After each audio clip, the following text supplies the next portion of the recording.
Hi everybody. I'd like to share what I've learned about using the Meteor JavaScript framework to build tools that I've used with my students in my classroom. So I put together a little application that I thought might be useful and simple enough to put together in a short amount of time.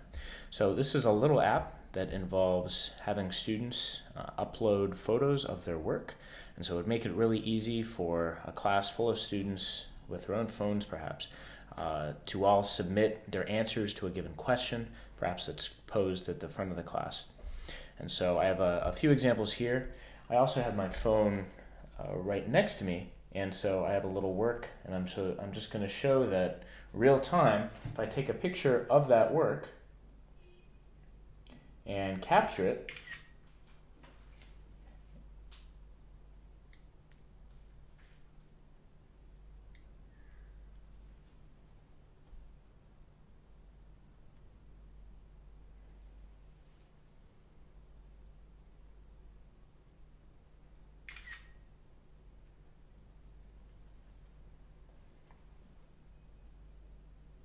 the photo gets uploaded pretty quickly up to the page. And so anybody with this page open would also see that open up. And so if I take this and I click on it, it is a little twisted there. But if I were to open the image in a tab, I can see it full size, and I could copy it, paste it somewhere else, rotate it so that it would be perhaps usable, and we could write on it as we might want to do in front of a class. So we're going to build this app from scratch. I want to show you how to start from having nothing on your computer all the way up to having this working application. So the first thing that I want to show you is the text editor that I use. It's called Brackets. You can go to brackets.io and download it for free. It's really nice, has lots of features and some things that make it easier for someone like me who's not a programmer by training to kind of catch all my mistakes. So it's a really nice program. Download it, install it, and have it ready to go. The next thing you want to do is go to the Meteor website. Meteor is the framework that allows all of this stuff to happen. So you can go to meteor.com and click on the big button that says Install Meteor 1.0, and this will take you through some of the steps. Now, right now, Meteor is easiest to use on Mac and Linux. There is some Windows support, and full Windows support is, as far as I can tell, coming, but right now it's limited to Linux and Mac. So take this command, copy it through Command C or Control C, and you're going to open up your terminal. So I'm going to go to Spotlight, and I'm going to go to Terminal and open it up.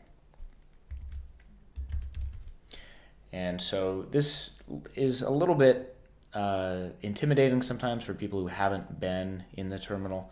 It's really just a text-based way of getting around your computer. And we're going to be doing a limited amount of work in the terminal, so don't worry too much. So we're going to take that command and paste it in. You can see the whole thing here. This curl command will install Meteor on your computer. I'm not going to hit enter because I already have Meteor installed on my computer, but if you do this, it will download the files and install it. It's pretty straightforward. Okay, so now presumably you have Meteor on your computer. I am in my home directory on my computer, and so what I'm going to do, so now that I am in the home, you can see all these things that are typically accessible through the Finder. I'm going to enter sites, only because I'm making a website, and I'm going to use a Meteor command that is going to create a new project. So I'm going to do Meteor create, and I'm going to name this project ImageShare. I hit enter, it thinks a little bit, and it's going to create all of the Meteor files and some basic template files that I can use to create this app. Okay, it's ready to go. It tells me what I can do. I do cd image share, and I type Meteor, and this will now start up the app running on my computer.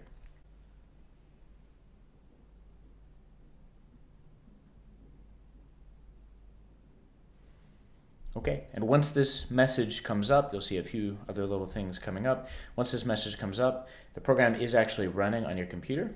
If I go to my browser and I go to a new tab and I type in localhost colon 3000,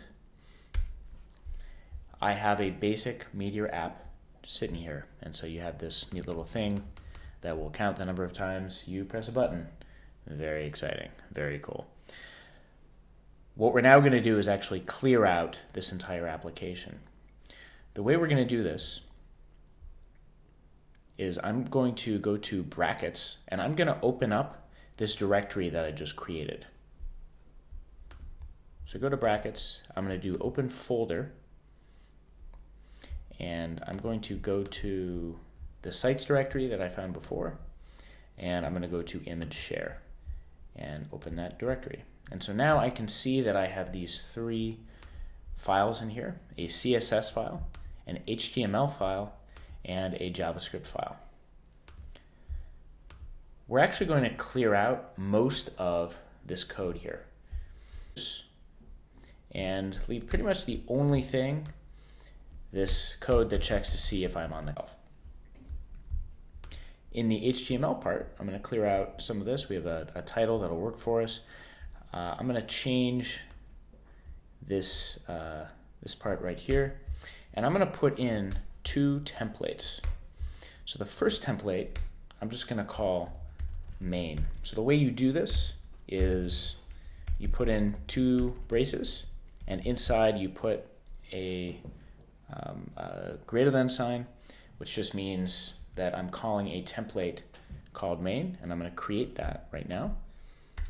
So I create a template, and I have to give it the name of main. And you notice that brackets fills in the other end of the tag. So this is just HTML code, and with the exception of things like this, you're only going to be writing HTML tags inside the templates. Anything that is special to Meteor, that is JavaScript and not pure HTML, will end up having something like these braces here. And so I'm going to do a couple things.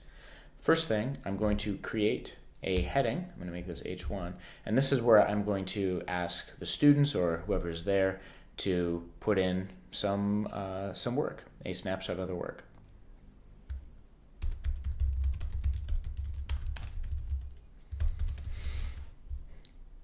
Okay, so we have that, and I'm going to save that and go back to my file here in the browser, and you see that in the browser, when I go back to localhost, it's now changed what it looks like. So it's changed to the new code, the new title that I put in the HTML. I want to put a little more in here. I'm going to put a file input. So I'm going to put type equal to file, and I'm going to name this my file input. And so when I do that and save it, now when we go back to the page, we can see the little file selector. So this is the first part. This is the main template. Now, what I'm going to do is now play around a little bit with the JavaScript part of this project. So what I'd like Meteor to do for me is take the files that I upload through this little form here and put them into what's called a Meteor collection. Now, there is lots of software out there that will let you do stuff. If you don't know exactly how to do it, there are people who have written code that will do lots of the things that you might want to do. The website for this is called atmospherejs.com. And so if you go to atmospherejs.com, a nice little web page that'll come up that'll let you search for potential packages that can help you do what you want your app to do. So I did a little search earlier today and found some software. It's called Meteor Collection FS, and it handles uploads and downloads, exactly the sort of thing that I want to be able to do here. And so in order to use it, the first thing that I have to do is run a couple commands that will add these packages directly to my project. So this is from the GitHub site that pops up when I click on the link on Atmosphere for this particular package. And so it tells me how to install it. So I'm just going to copy those two commands. I'm going to stop the program running by hitting Control-C in the terminal. Let's clear that out. And now I'm going to paste those two commands in, and Meteor is automatically going to add those packages to my project. Okay, that's the first one, and I'm also going to add the second one, which is called CFS file system. So run that. Okay, and now I have those two packages installed. And I'm just going to start up Meteor again.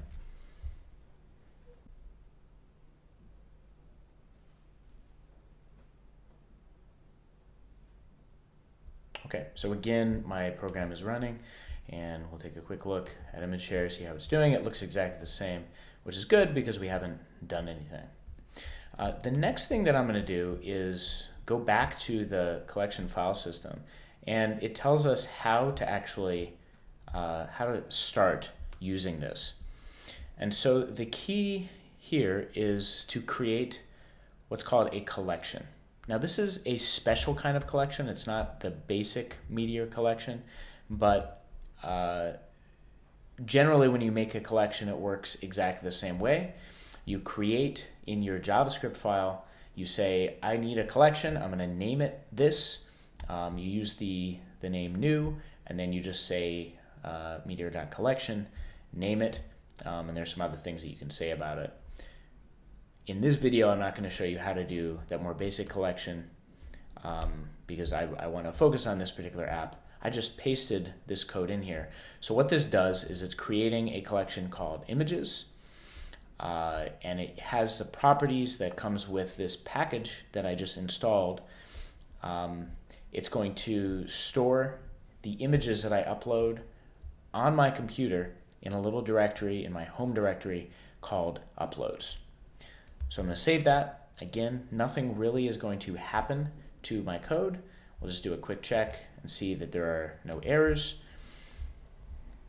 If there are errors, they would show up here in the terminal. It would tell you where in all the code there might be something wrong. But if we go to the browser, everything is looking good.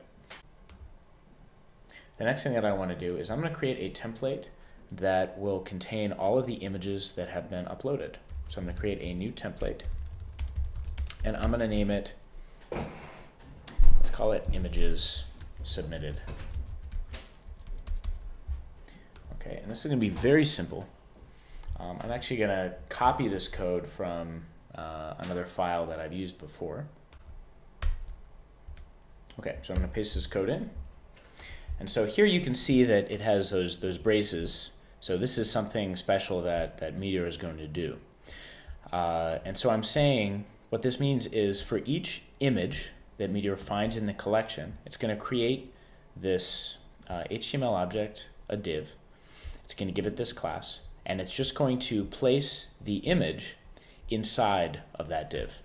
So this right here is information that's stored in the collection that will allow me to display the image that's been stored in the collection. I give it this special class, which we'll play around with later, and an alternative text just saying thumbnail.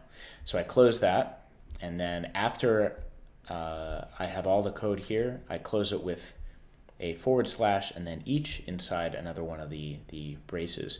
So this is more JavaScript. And so it's going to insert this code into the web page for each of the images that's been put into the collection. Now this word right here is a keyword that is going to relate to this particular template. This is not automatic. I have to tell Meteor what this means in the context of this template. And I do that in the JavaScript file. So I'm going to switch over to JavaScript, and I'm going to include this as a helper on this particular template.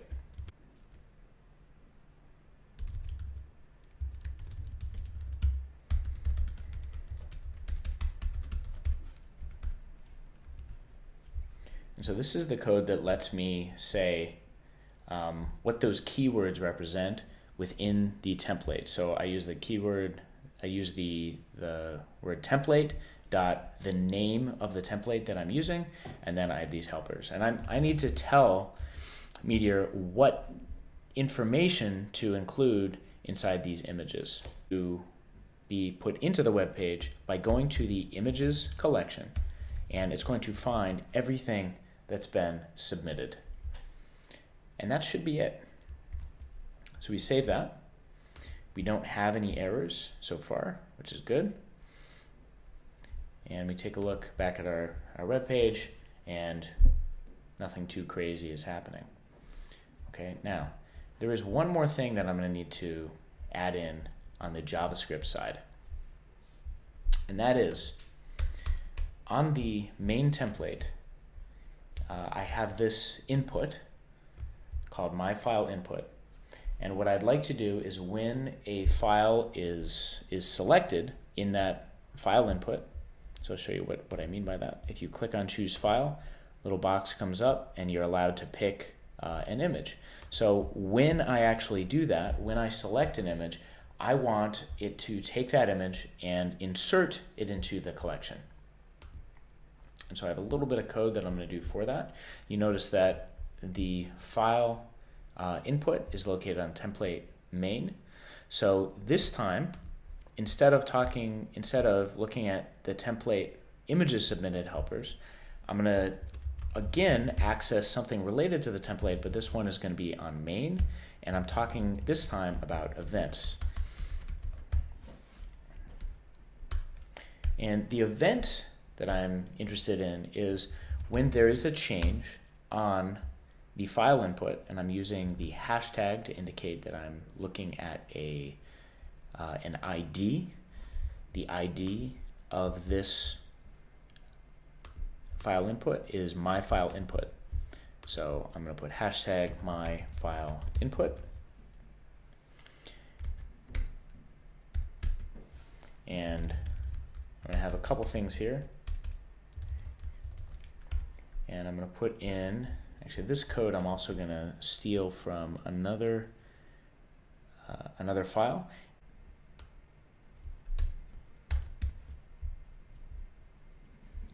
Okay, and so this is what this does. Prevent the default action when there's a change on this input. And this is just a special function that for each file that's selected in the file input, it's going to insert that file into the collection that we created up here. So we save that, and hopefully there are no errors. We'll go and check it out, make sure that is the case. And so normally I would expect after I change that the image would pop up. It's not. There must be a good reason. I haven't actually included this template yet in the main part right here. I only have included the main one. So let's also include the images submitted template there in the main body. Because if we do that, now we can see on the main page the images, and they're, wow, they are quite large. So obviously this isn't ideal for viewing these images, so we need to do something about that. But at least we can see that the images are there.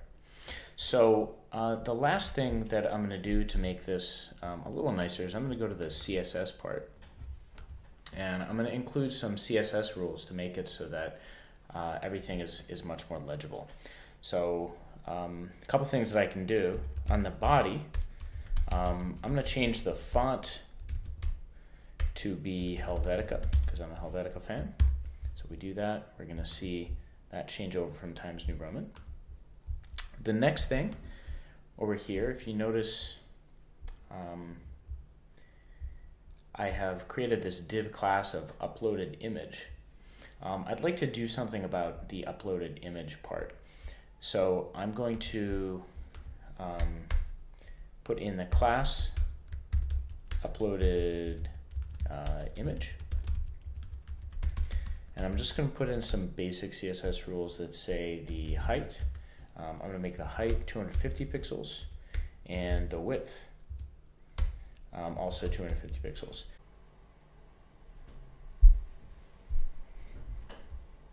Okay, now you can see that these pictures are kind of overlapping, so it's really not helping too much. So I also want to do something with this table image class. And so if I go to the CSS and I go to table image, remember this dot means I'm talking about the class.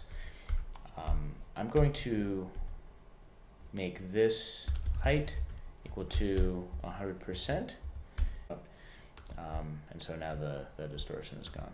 And the last thing that I want to do for this part,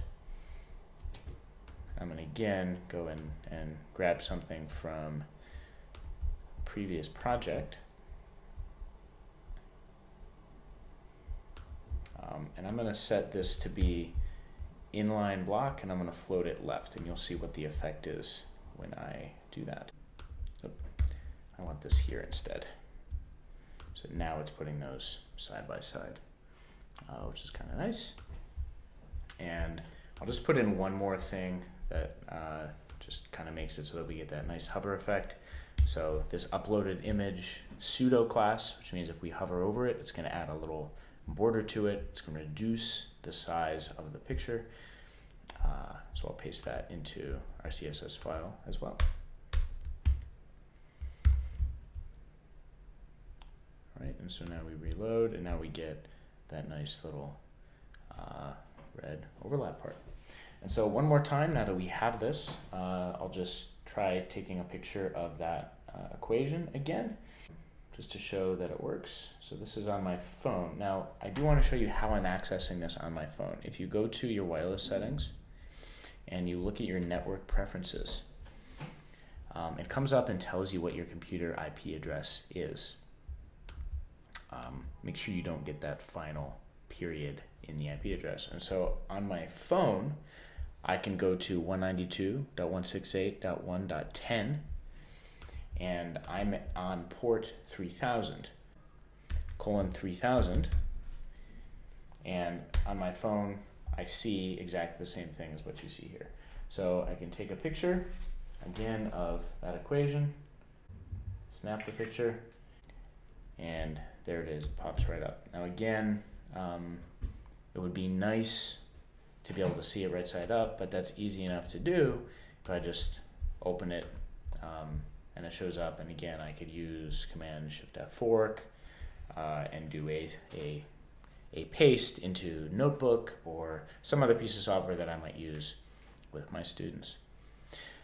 One last thing that I want to show, and then we'll end this particular video, is the ability to kind of edit on the fly some of these pictures. I mean, it's possible that one is blurry or a student uploads one and they didn't realize that it was so good. So it would be good to have the ability to, if a picture goes up there, just remove it from the set. So I'm going to go back to my JavaScript file, and I'm going to go to this area where I am playing with the images submitted template, and I'm going to talk about an event, or I want to do something with an event on this template. So template.imagesSubmitted.events, and let's say that the event that I'm looking for is if I double click on one of the images. If you notice, this class is actually, let's do uploaded image here. So if I double click on the class uploaded image,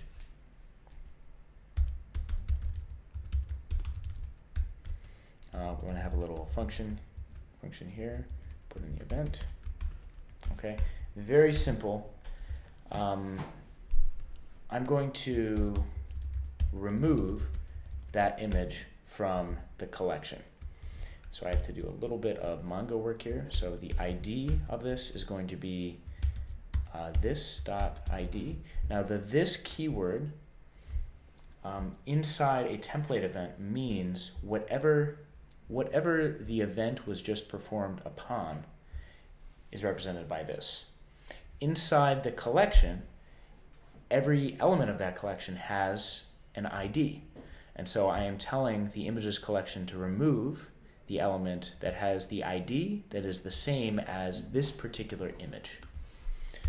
So I put that in, I save it, I see that I have no errors, and now if I double click on something that I don't like, for example this calculator picture, it disappears from the set. And that's it. Obviously there's more that we can do with this, but I did want to keep this video as short as I could. So if you do have questions, please tweet me at EMWDX, or feel free to leave comments below, or visit my website at evanweinberg.com. Thank you so much for watching.